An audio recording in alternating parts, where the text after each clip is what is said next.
દોસ્તો, છેલ્લા કેટલાય સમયથી રાજકારણમાં ખૂબ ચર્ચાઓ જામી છે. એવા સમયે આમ આદમી પાર્ટીના ધારાસભ્ય ગોપાલ ઇટાલિયા જે છે એમને હવે એક મોરબીના ધારાસભ્ય એટલે કે કાંતિલાલ અમૃતિયાએ હવે ચેલેન્જ ફેંકી છે. એમણે કહ્યું છે કે હવે જો ગોપાલ ઇટાલિયા મોરબી મુદ્દે વાત કરી છે, જેમણે હવે એવું કહેવામાં આવી રહ્યું છે કે એવું કહે છે ધારાસભ્ય ગોપાલ ઇટાલિયા એમનું વિસાવદર ખાતેથી રાજીનામું આપે અને મારી સામે મોરબી લડવા માટે આવી જાય. આવી વાત એમણે જ્યારે કરી છે ત્યારે રાજકારણમાં ઉગ્ર હરીફાઈ ચાલુ થઈ છે. દરેક લોકો એકબીજાને ચેલેન્જ ફેંકી રહ્યા છે. એવા સમયે દોસ્તો, આજે કાંઈ પણ કાંતિલાલ અમૃતિયા છે એમણે સામી ચેલેન્જ પડકાર ફેંક્યો તો ગોપાલ ઇટાલિયાએ પડકાર ઝીલ્યો છે અને કહ્યું છે કે મોરે મોરાની તૈયારી છે.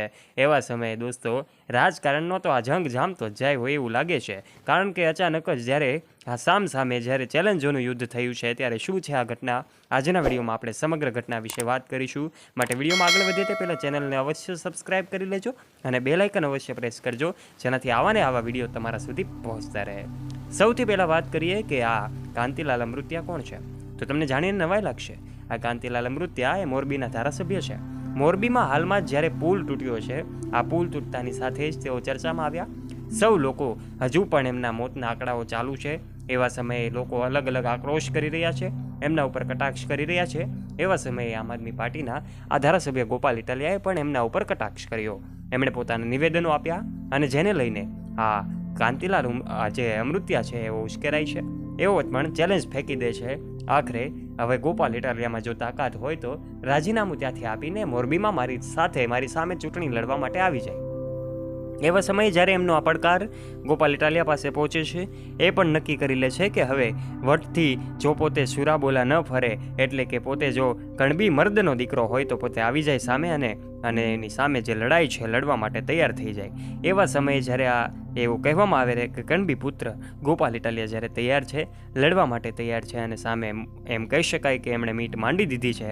એવા સમયે હવે આજે કાંતિલાલ અમૃતિયા છે એમણે પણ હવે એવું કહ્યું કે હવે જ્યારે ગોપાલ ઇટાલિયાએ એવું કહ્યું હતું કે આ આવનારી 12 તારીખ છે, બપોર 12 વાગ્યા સુધી એ પોતાનું રાજીનામું આપશે, ત્યારબાદ હું ચૂંટણી લડવા માટે તૈયાર છું. પરંતુ હવે તો આ અમૃતિયા જે કાંતિલાલ છે પોતે પોતાનું નિવેદન બદલી રહ્યા છે. ક્યાંક હવે એવું કહી રહ્યા છે કે સોમવારે આપણે બંને સાથે રાજીનામું આપીશું.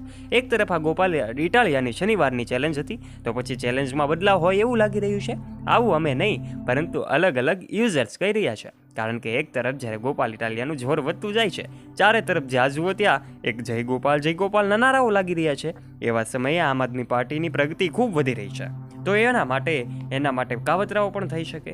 અને આ જે કાંતિલાલ અમૃતિયા છે એમણે હવે ચેલેન્જ ફેંકી દીધી છે અને ગોપાલ ઇટાલિયા પણ હવે લડી લેવાના મૂડમાં હોય એવું લાગી રહ્યું છે.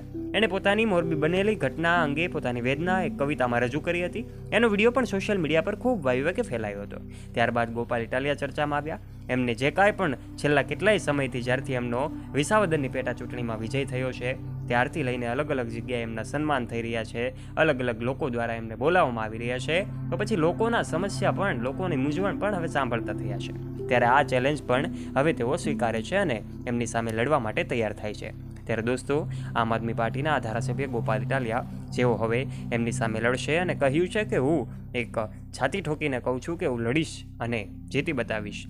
આવા વિચારો સાથે દોસ્તો, આપ શું કહેવા માગો છો? આપના વિચારો ગોપાલ ઇટાલિયા અંગે શું છે? આખરે આપના વિચારો કમેન્ટ બોક્સમાં આવકારીએ છીએ. આપ અને આ ચેનલ ઉપર પહેલીવાર આવ્યા હોય તો આ નીચે રહેલું બેલ આઇકન દબાવીને અમારી ચેનલને સબસ્ક્રાઇબ કરતાં પહેલાં વિડીયોને લાઇક કરજો, શેર કરજો અને ચેનલને બેલ આઇકન દબાવીને સબસ્ક્રાઇબ પણ અવશ્ય કરી લેજો. ફરી મળીશું નવા વિડીયો સાથે. ત્યાં સુધી જોડાયેલા રહો અમારી યુટ્યુબ ચેનલ સાથે.